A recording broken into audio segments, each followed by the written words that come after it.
We begin as the search continues across France for the gunman responsible for a massacre at a French satirical newspaper, Charlie Hebdo. The three people believed to be responsible are Sharif Kouachi, Saeed Kouachi, and 18-year-old Hamed Mourad.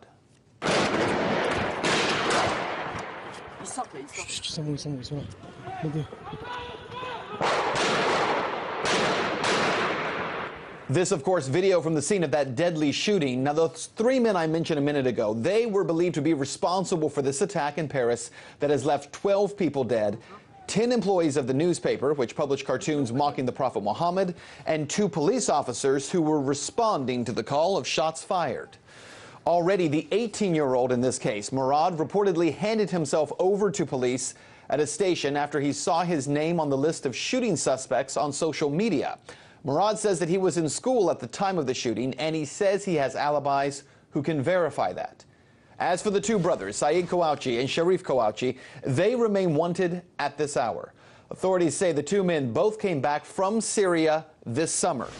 Overnight, huge numbers of police descended on the town of Reims, about 90 miles northeast of Paris. This is the town where the Kouachi brothers live.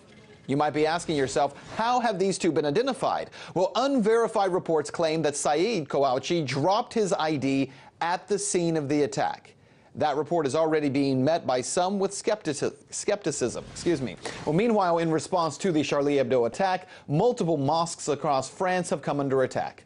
A blast damaged a restaurant near a mosque in eastern France, the restaurant owned by people who attend the mosque, according to the city's mayor.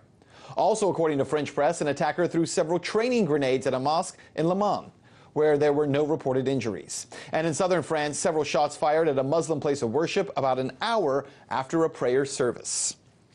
Also, we're learning at this hour that a Homeland Security official has now told NBC News that the two brothers have been in the U.S. terrorism database and the U.S. no-fly list for years. Earlier, I was joined by RT correspondents Manila Chan and Peter Oliver, and I first asked Peter, who's on the ground in Paris, about these reports that the Kouachi brothers had been spotted on the run. Well, that's right, Ben. What's emerged throughout Thursday here in Paris is that we heard reports from the north, just to the north of the city, that they'd basically robbed a gas station there.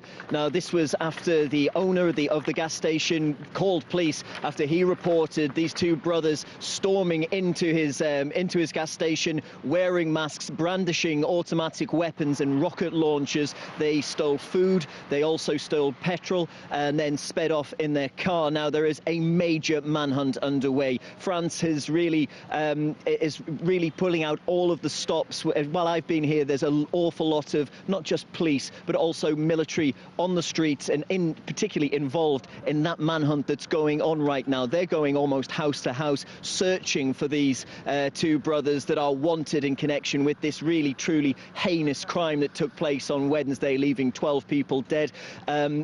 The authorities here have said that under no circumstances will they not catch the two brothers. They are wanted for questioning, but what it does seem, though, is these two men are extremely violent, they're extremely dangerous, and they're incredibly well armed. So that hunt goes on right now in to the north of Paris in order to try and find these two key suspects.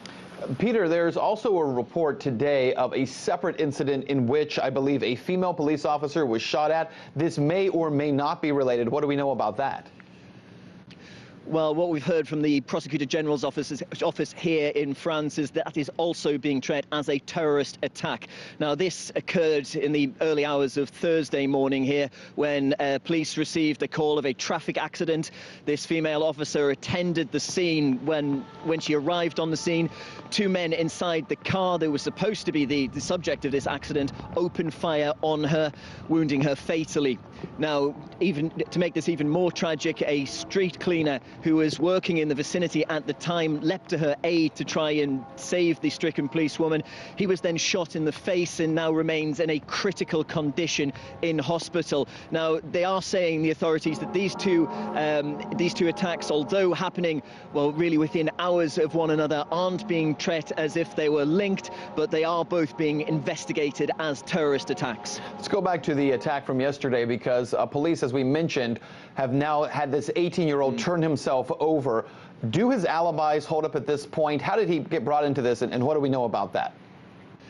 Well, this is really very much a fast-moving and very much ongoing investigation. He says he has this alibi, that he was in school. He says he has people that can back up that story. As of yet, no real information has come out about that. The feeling on the streets of Paris, though, after this series of attacks that we've seen, is really one of skepticism towards the alibis that have been given.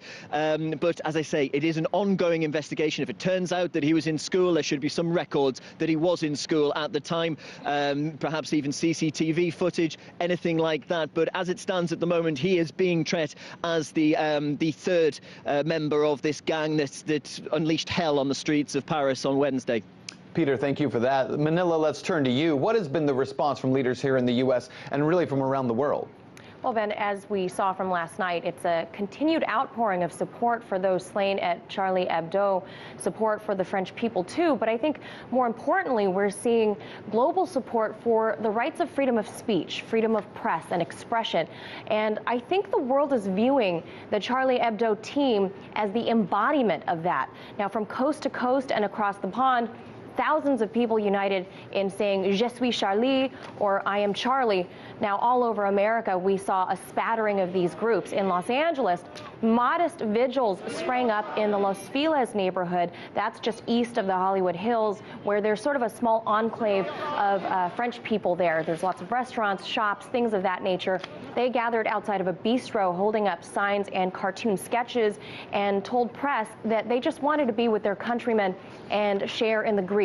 In San Francisco, outside of the French consulate, a couple hundred people gathered there in the same vein, all carrying signs supporting Charlie Hebdo. They became a little spirited and spilled over into the street. Now, police cordoned off that area and allowed them to continue peacefully. Now, in New York at Union Square, maybe 100 or so French expats and other supporters gathered in the freezing cold to sing the French national anthem. And as they held up the now viral "Je suis Charlie" tagline, what was most interesting about that one was that several of the mourners had photos of the eyes of the dead blown up to poster size, perhaps as a reminder of the humanness that we all share. And now here in Washington, a similar vigil took place outside of the museum last night. From place to place, the sentiment was basically the same. It was melancholy but defiant. Now, I also spoke with an official at the French embassy today who tells me they're observing a national day of mourning today and that the workflow will likely be stifled through the weekend. He told me that the French staff there were quite shocked and overwhelmed by the amount of love and support they've received from the American people, Ben. RT correspondent Manila Chan here in D.C. Peter Oliver on the ground in Paris. Our thanks to you both.